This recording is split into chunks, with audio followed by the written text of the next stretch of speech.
Okay, we're going to pick up where we left off on Wonder, and we are at a new chapter called August's House.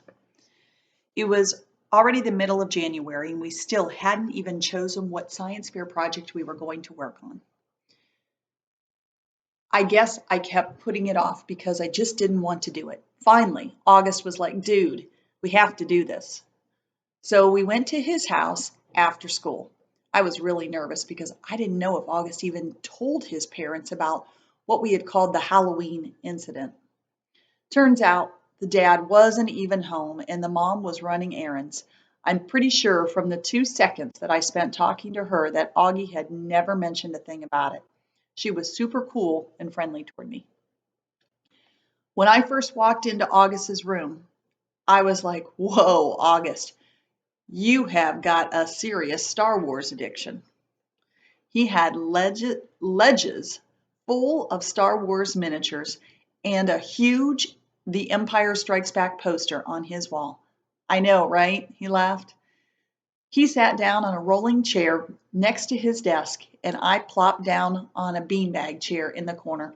That's when his dog waddled into the room right up to me.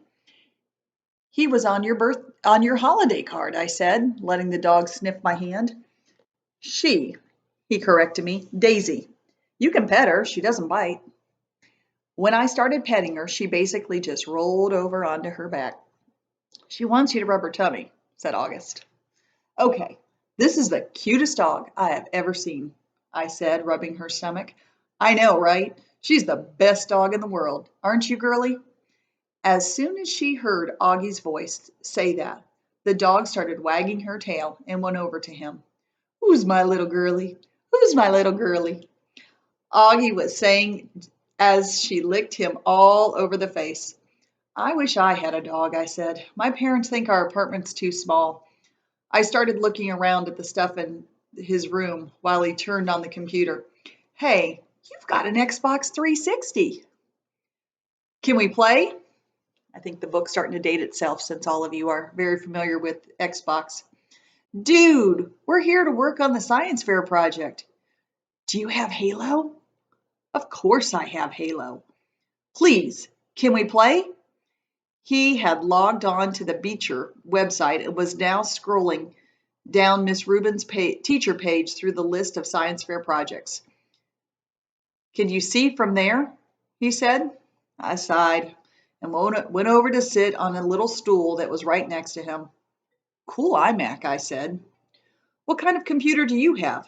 Dude, I don't even have my own room, much less my own computer. My parents have this ancient Dell that's practically dead. Okay, how about this one? He said, turning the screen in my direction so I would look. I made a quick scan of the page and my eyes literally started blurring. Making a sun clock, he said. That sounds kind of cool. I leaned back. Can we just make a volcano? Everyone makes volcanoes. Duh. Because it's easy, I said, petting Daisy again. What about how to make crystal spikes out of Epsom salt? Sounds boring, I answered. So why'd you call her Daisy? He didn't look up from the screen. My sister came in. I wanted to call her Darth. Actually, technically speaking, her full name is Darth Daisy, but we never really call her that. Darth Daisy, that's funny. Hi, Darth Daisy, I said to the dog, who rolled on her back again, wanting me to rub her tummy.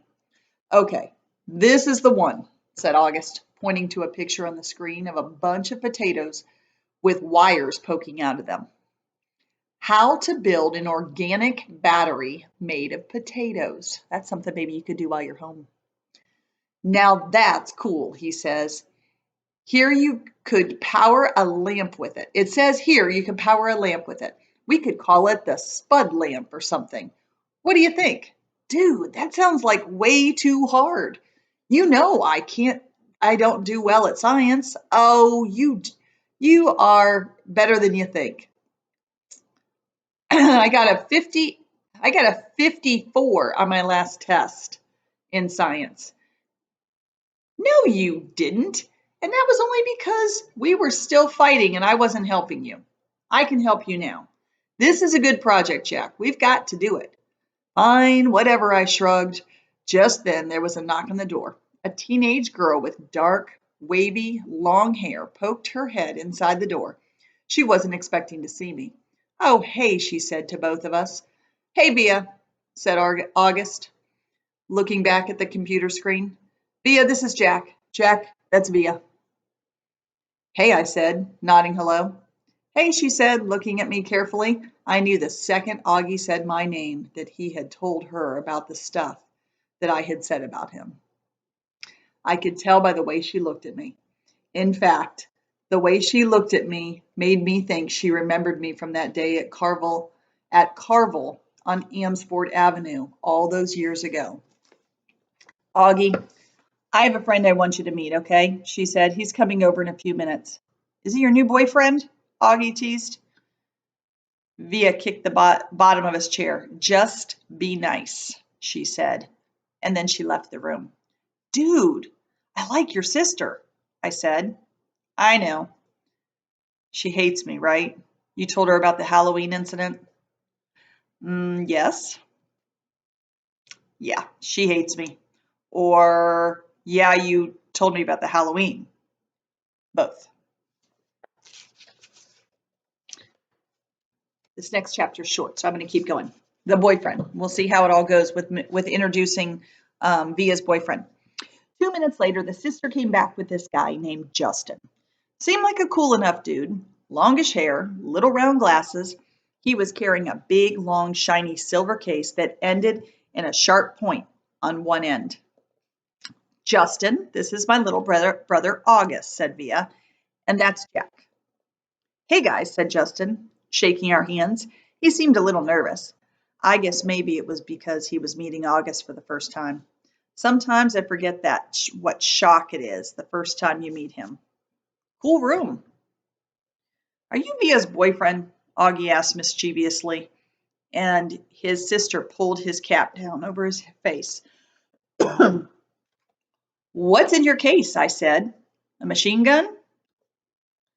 Ha, answered the boyfriend. That's funny. No, it's a fiddle.